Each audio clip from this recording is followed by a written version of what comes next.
Thank you so much, Kavembe Kasabula, for that report. And we continue with the program. Now, government has bemoaned the low levels of contribution by the science, technology, and innovation sector to the nation's development. Acting Minister of Higher Education, Sylvia Chalikosa, says this is due to lack of finance to support commercialization of outfits of research and development products. She was speaking when she officiated at the first International Multi-Disciplinary Conference being held in Lusaka under the theme Knowledge Sharing and Innovation Competitiveness for Responsive and Sustainable Development. Now, in the studios to discuss this very important topic, we've been joined by the organizers of the International Multi-Disciplinary Conference, Professor Kelvin Bwalya and Scott Leeb. Gentlemen, good morning, and thank you so much for accepting our invitation to come on the program this morning. Thank you. Thank you. Let me start with Kelvin Bwalya. What are some of the issues that are coming out of this conference, and probably why we've decided to come up with this conference? Yeah, probably it would be nice to tackle the second part of your question. Why we conceptualized on coming up with this conference. Now, looking at the research landscape, the research and innovation landscape in Zambia, we realized that there's nothing being done on promoting the participation of researchers, especially novice researchers, into the research and innovation landscape. And we decided that we needed to bring people together so that even the novice researchers and experienced researchers can come on one platform so that they can share ideas and so forth. And another thing that why we conceptualized this conference is that there hasn't been a platform where the public sector and the private sector can come together and discuss issues of research and innovation. So let's get into the details. What issues are you discussing? Because you are saying you've brought researchers and innovators together. The 8 key themes of the conference, from why we call it the multidisciplinary conference, is that we're looking at all the important themes of research and development. And our understanding is that we needed to look at this so that we bring researchers together, they discuss, and then we see how different knowledge value chains can be applied in different contexts, especially the Zambian context. What we've realized is that we've been relying on knowledge from outside, like the Eurocentric, the Asian-centric, and there hasn't been knowledge that has been coming out from the Zambian context and the Southern African region. There's a concern that not very few Zambians are involved into research, and from this conference, what are you able to deduce? What we did is we gave 80% of the presenters to Zambians, meaning that even guys who couldn't, under normal circumstances, be given that platform, they are given that platform. They couldn't. Under normal circumstances, they couldn't be given that platform. They were given that platform to share their story on what they are doing on different aspects of research and innovation. And then we left the 20% to the outside world. Before you come in, we had about 16 countries participating in this research. And we had eight keynote speakers from different parts of the world. And the gentleman seated next to me, Dr. Scott Leeb from the USA, is one of the invited speakers who came to share on competitive intelligence and business intelligence. Now, before you come in again, why we brought him is, and we brought the other speakers, is that we wanted to see the global trends on different aspects of innovation and research. And then comparing what others are saying and comparing what the different presenters were saying, the 80%, then we could come up with a common platform, could come up with a common idea on how to advance the different knowledge value chains. Okay, let me turn to Dr. Leeb. You are interacting with these researchers and innovators. What are you telling them? Well, first, thank you for the opportunity to be here. You're welcome. It's been an amazing conference. ZRDC has done a wonderful job of putting together this conference, bringing together not just keynote speakers from around the globe, but as my colleague said, about 80% from Zambia. And what I've been most impressed with is they've looked at the problem and then they've provided solutions to the problem. And the interaction of looking at the issues, determining the issues, and then resolving the issues, to me has been very impressive, the way in which they've done it. And I must say, if this is this represents the future of Zambia, it's very bright indeed. As you look at problems, the first issue is identifying the problem, and I think, as Kelvin said, there are 8 different tracks. As I've listened to the tracks, the first track I sat in on, you would hear a discussion on economics, then you would hear on telecommunications, then you would hear it on network security, you then hear it on agriculture, then you hear it on medical issues, and so, or health issues. And so it's just been amazing, the wide range of issues covered, and the ability of the students and the presenters to look at an issue, break it down, and provide a solution. The big question that probably many people would ask is, what next after this conference? So maybe I can ask, how best can Zambia tap into the research papers that are being presented at this conference? Well, what I would say is that there's been incredible interaction at the conference. As someone who presents often at international conferences, I've been amazed at the high level of energy, the discussions that have taken place.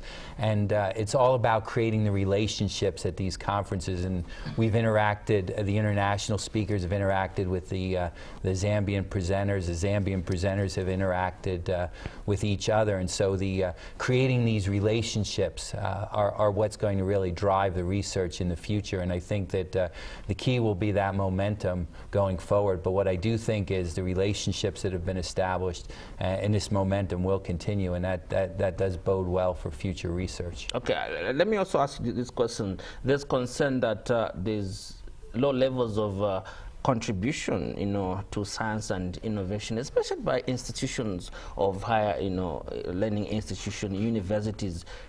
With your interaction with these researchers, where is the problem? Well, see, I don't see the problem. In talking with the researchers, they are doing the right things. They're interacting. They're doing great research, great analysis. I think it's just a question of visibility. So what you need is more conferences like this international multidisciplinary conference, so people can see the great research, the great analysis, the great work that is being done by the Zambian researchers. So I think it's, in my view, it has nothing to do with the research. It has everything to do with the visibility. And again, I applaud ZRDC for putting on this conference and doing a great job of bringing both international speakers as well as Zambian speakers. I think that's a great first step in promoting the great research and analysis done by Zambians. Okay, let me turn to Professor Bwalya. Do we have Zambian innovators to begin with? Yeah, generally we do have Zambian innovators, but they're everywhere. But I think the problem is starts from the policy framework, because if there's no policy framework that guides, not to say there's no policy framework, there is a policy framework, but the implementation of the policy framework. When you go to the Ministry of Higher Education or the Ministry of Science and Technology, you find all these nice framework strategies of encouraging research. But when you go to the grassroots, you find that there's nothing actually being done. So the implementation of the policies then makes it difficult. Who is supposed to implement these policies? Researchers, innovators? No, it's not the research and innovators. The leaders, the government, at different hierarchies of the societies need to actually advance these policies and give a guideline on how these policies should be implemented. For example, the ICT commercialization policy. If somebody is sitting in Chawama, they come up with an ICT innovation. It ends in Chawama unless somebody were to take it up and then propagate it to a different level. I know there are so many challenges that this country is facing, and many people have concluded that some of the challenges we are facing is lack of innovators and researchers, and you are coming from that sector? Being an educator and a professor myself, I understand that my colleagues at the University of Zambia, Copperfield University, and different other institutions are doing a lot in order to provide skills that are needed in innovation and so forth. But there is a mismatch, and that mismatch has to be discussed. And that's why when you're coming up with this type of a conference, you find that you bring all the different players together. For example, in this conference, which is the first one of its kind, we brought the ministries, the line ministries, 2 of the line ministries to come and participate. We brought the Zambia Qualification Authority, the Zambia, the ZE, sorry, forgive me about the acronyms. Yeah. But all these guys, the key players in the market, were brought together. And I'm happy to report that they actually participated with vigor and enthusiasm. And they were so eager to give their perspective on different aspects of science and technology. But the problem is, there is a problem, because if they don't talk to each other, these different players, then it becomes a problem. They need to talk to each other. Why have we not been interacting? Why now? I don't know why now, but there's a problem. Look, if you look at research that has been done, you look at papers that are you able to defend yourself by saying, well, we have these papers, we have researched, and what is remaining is the implementation of what we've done? It's not an end process to itself. It's something that is evolving, and we need to keep discussing every day. If we can't say because we've held this conference and everything is going to be nice. Yeah, it's as Scott has said, it says it's one step at a time, and this is the first step that we've taken. And in this conference, we've said there's need for dialogue between the different players in the market, and that's our key aspect and our key outcome, that we've brought everybody together, and these guys have been able to talk to each other. For example, before you come in, from my background research that I've done, I've seen that the public universities and the private universities don't talk to each other. Okay. So you find that they're working on the same problems, and that is not desired, because that is duplication of effort. Are these research papers you're doing, addressing or in line or meeting the needs of the Zambian people? That can only be, I can only say that after an evaluation has been done. But at this point, what I can say is that these research papers we accepted in the conference, after we identify that they are trying to solve one or two problems that the society faces. Mm-hmm. And our understanding was that we needed to come up with our own solutions to the problems that we face in Zambia. And there's a concept that is coming up which is called decolonization of knowledge. Mm-hmm. We shouldn't be relying mostly on the Eurocentric, the other types of knowledge. We need to rely on knowledge that has been generated from Zambia. And everybody has been talking about indigenous knowledge. I guess you've heard about it. Okay, let me turn to Dr. Scott. What is your message to the Zambian researchers attending this conference so that they can put this knowledge that you're giving them to good use? The simple answer is keep up the good work. Mm-hmm. I mean, it has been amazing what I've seen, the energy and the effort over the past several days. But again, this conference was an excellent forum for international interaction. The key is to maintain that international interaction, work with colleagues around the globe.